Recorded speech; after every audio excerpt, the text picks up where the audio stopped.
Okay, I'm going on again, honey.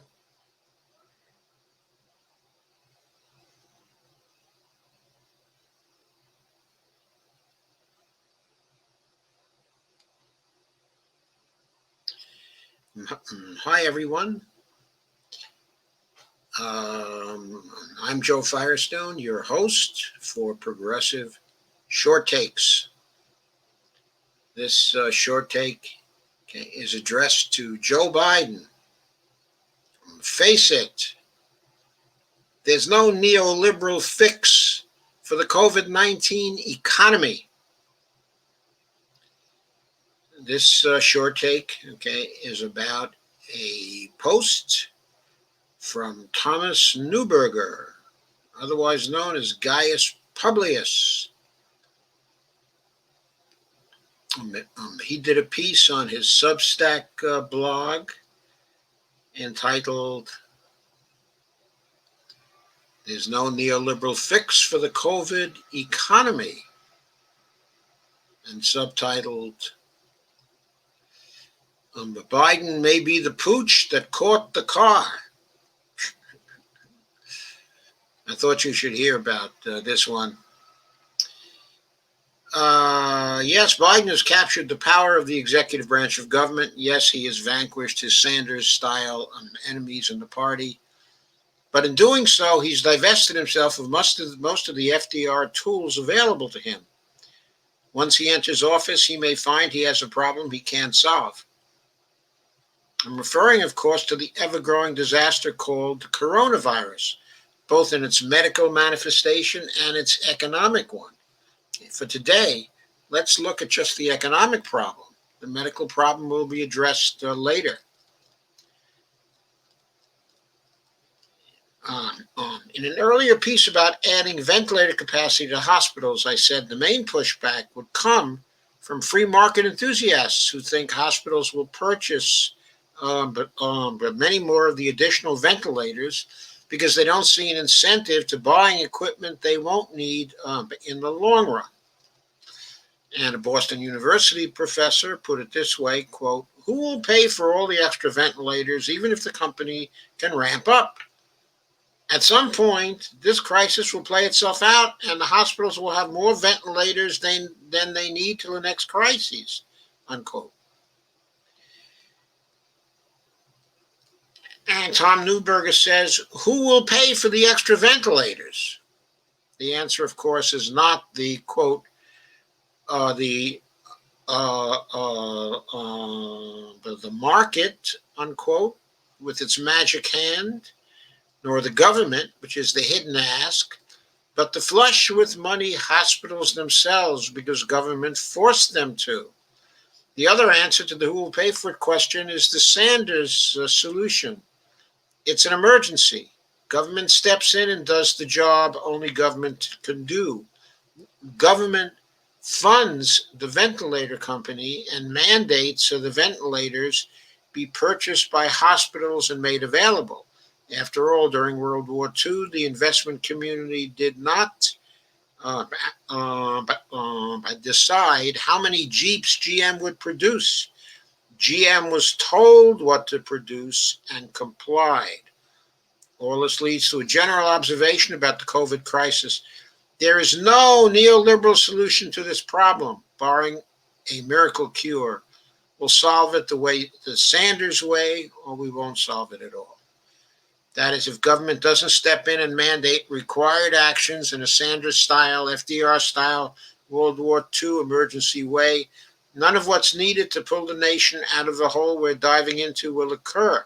The nation will fall further into decline, and the people will fall into despair. And here's a graphic. Which is from the Gravel Institute. It's kind of neat. Simple point. Number of citizens who lost healthcare coverage since the pandemic started: 14,600,000 in the United States. 0 in Australia, 0 in Belgium, 0 in Canada, 0 in Denmark, 0 in Finland, 0 in France, 0 in Germany, 0 in Italy, 0 in Japan, 0 in Norway, 0 in South Korea, 0 in Spain, 0 in the UK. In other words, 0 in all civilized countries. And what is the neoliberal solution? That is, what does a, quote, Sanders solution, unquote, look like? Fortunately, the invaluable Peter Dow, who lately, in the last 4 years until he began to support Bernie Sanders, was known as Peter Douche, has answered that question, at least in part. Here's what we need, Joe. Of course, he's talking to Joe Biden now. Mandate masks, cancel mortgages, cancel rent, cancel debts, cancel taxes for working people, pay them $3,000 per month for the duration of the crisis, stop bailing out billionaires, tax wealth above 10 million at 100%, claw back the riches of the obscenely greedy. And Tom Newberg says, well, this may not look like a list of COVID responses. All of it is. The mask mandate is obvious, though I'm not sure Biden will do it. He may opt for a, quote, suggestive mandate, unquote, instead, so as not to offend the Republicans he imagines voted for him. I think the falsely imagines voted for him. But the next three items, cancel mortgages, cancel rent, cancel debts, and even the fourth, cancel taxes, are going to be critical to any economic recovery. People are losing jobs. Their employers are going out of business or cutting way back. Their deferred rent, including unpaid back rent, will start coming due after the first of the year. Their mortgage payments haven't been stopped, and the Trump administration's delay in student debt collection doesn't make student debt go away any more than his moratorium on rent made rent go away. But early next year, the millions may be facing the edge of any economic cliff with no way to step back. This proposal, in broad terms, debt cancellation, offers a way for people to return to something like safety, in addition to debt relief. Not moratoria, but annulments. People will also need a renewal of income support, as will small businesses, by the way. Is Dow's proposal of $3,000 a month too much? The last round of congressional negotiations couldn't agree on a number above $500. If you had just lost your job, had no income at all, would $500 a month keep you and your kids off the streets? What would it take to save you from economic tragedy? Probably $3,000 a month. For many people, even more than $3,000 a month. All you have to do is live in San Francisco or New York, okay, or LA. $3,000 a month ain't much. Right now, the collapse of the lower part of the working class into poverty and homelessness, while noticeable, hasn't hit the papers and the TV screens yet. It's too much of a trickle to make more than passing news. But COVID relief is Biden's problem now. What if a solid third of the precarious class collapsed at once, fell into the ocean with a splash like a massive caving ice shelf, and Biden failed to respond with real relief, a response that killed the wolf at the door instead of just giving it a rain check to come back? What if economic collapse, a real one, hits on his watch and he fails to, quote, FDR, unquote, his way out of the mess?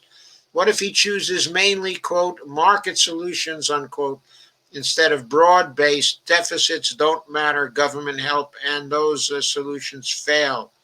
I know Congress will have a hand in what happens, but Biden's name will be on the package itself, and Nancy Pelosi is synonymous with the House. Only Republicans be blamed if Democrats aren't bold enough. Will the pitch of a failed and inadequate response tar everyone, okay, in office? If the government's next COVID response fails and Democrats didn't offer an FDR solution like the one above, regardless of what Republicans do, who would vote for them again? The answer is clear. Only the loyalists, those with Democratic Party histories and affection. Yes, there are plenty of those, but not enough. Angry independents, if they ever become a genuine voting bloc, will vote for the angriest, quote, screw them all, unquote, candidate they can find, whether Trump-like or not. When will the Democrats offer, in the general election, a genuine, angry with the system candidate who promises Sanders-like real change? The answer may be never. They certainly haven't yet. And then he goes on to talk about what is likely to happen, okay, in the next election if the Democrats don't respond now with a Sanders FDR style response. And he asks, who's more likely to rabble rouse the people, Democrats or Republicans, especially if the donor class keeps the circle of Democratic leaders, quote, socialist free, unquote? Doesn't that open the door to a smarter Trump, who will also fail just as the last one did? There's no neoliberal solution to this problem, none that keeps the donor class in charge, which accounts finally for the last four items on Peter Dollar's list above. Each is a lever to remove the donor from power if they're still in charge. The people will never be. It is clear, it's a clear and interesting program. Save the people, but neuter the donor class. It's also a handy list to hold on to, if for no other reason than to see if it's ignored, item by item, as the tragedy only the rich can escape from swallows the rest of us whole. I think that was a great piece, and I don't have a lot to add to it. The last four items were pay them $3,000 per month for the duration. Stop bailing out billionaires. Tax wealth above $10 million at 100%. Claw back the riches of the obscenely greedy. I don't know if we're going to be able to get all that done, but we got to get as much of it done as we can. We can certainly get the mandate masks, the cancel mortgages, the cancel rent, the cancel debts, the cancel taxes for working people. We can get all that done. We can probably even get to $3,000 per month done. Maybe even stop bailing out billionaires. Maybe we can claw back some of the riches of the obscenely greedy. But tax wealth above $10 million at 100%, oh, I wish we could do that. I wish we could do that. That would do more to restore our democracy than any of the other things that we have been recently talking about. So that does it for this progressive short take. I hope you liked it. I hope you like these short takes. If you do, then please go to my Patreon page. It's right up there on the screen. And do contribute. Thank you very much. I'm Joe Firestone. I'll see you next time.